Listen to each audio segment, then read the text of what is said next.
Hi everyone, Alex here. Today I'm going to show you a couple of ways you can create some boxes for your Revit families. For that, we first create our box. As always, we define our reference planes, we label them, we create our geometry, in this case an extrusion, and that extrusion has some constraints, and then we end up with a nice box. Now once we have our box, we explore a little bit which kind of parameters we want to use for that, whether it's type parameters or instance parameters.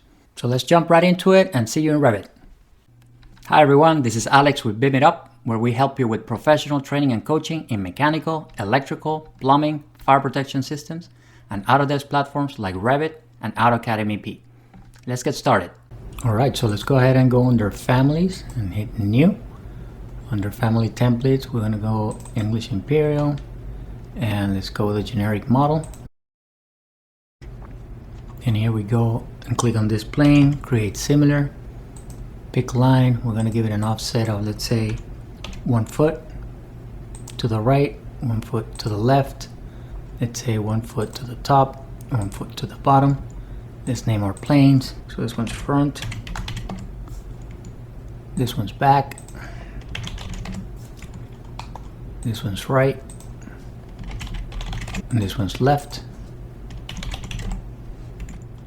Now let's create an extrusion. So we come here to create extrusion.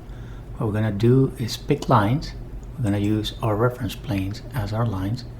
We're going to make sure that we lock this, and we click here, here, here, and here. And now we want to trim TR, this with this, this with this, this with this, and this with this. Let's give it a height of, let's say, 2 feet.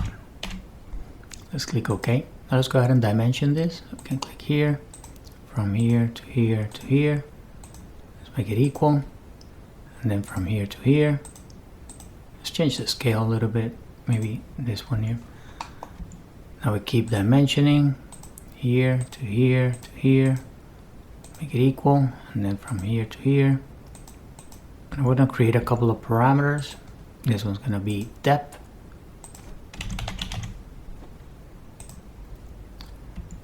This one's going to be width. Notice that I'm keeping them as type parameters. Now let's go ahead and go to our front view, and let's create another reference plane here. This one's going to be the top. And then we can even select this one here, and we can call it bottom. Now we can make sure we align to this guy, and we lock it. And now we define that distance between this reference plane and this reference plane, and we're going to assign this to a new parameter, and that parameter is going to be height. Also type parameter under dimensions, that's fine. And now let's see how our family flexes. So let's go to a 3D view. Let's go ahead and flex the family by changing the parameters to see how it behaves. I'm going to make the depth just 1 foot. The height, I'm going to make it 3 feet, and then the width, I'm going to keep it as 2.6. Let's go ahead and click apply. Very good, everything's behaving the way we want. And this will be great like for a panel or for a refrigerator. And then you could create your different types right here.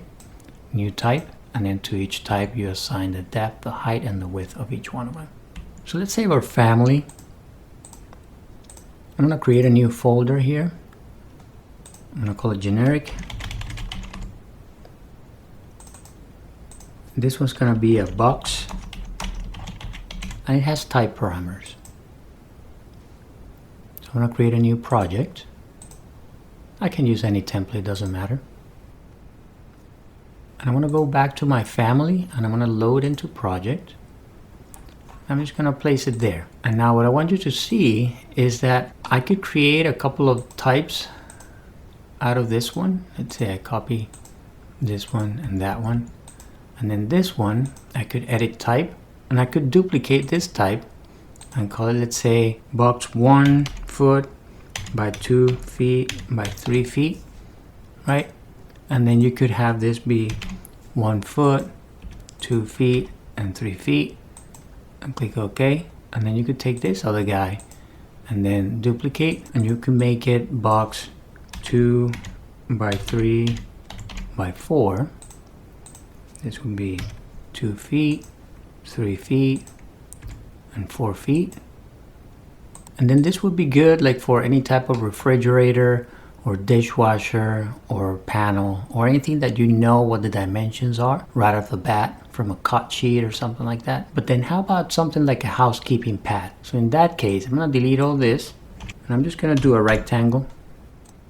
And let's say that rectangle is something like 2.5 feet by 7 feet. And then let's say that's the base of a pump skid, for example. And I want to have a housekeeping pad 1 foot around it. Instead of measuring all this and then changing my type to accommodate that width and that height and all that, what I can do is I can take this family. I'm going to edit this family. I'm going to go into my parameters and I'm going to edit each one of them so that instead of being a type parameter, I'm going to make them an instance parameter. So this one's going to be an instance, this one's going to be an instance, and this one is going to be an instance.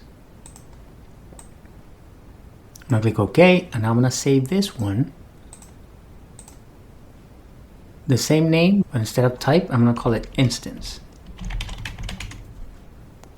And I hit save, and I'm going to load it into my project.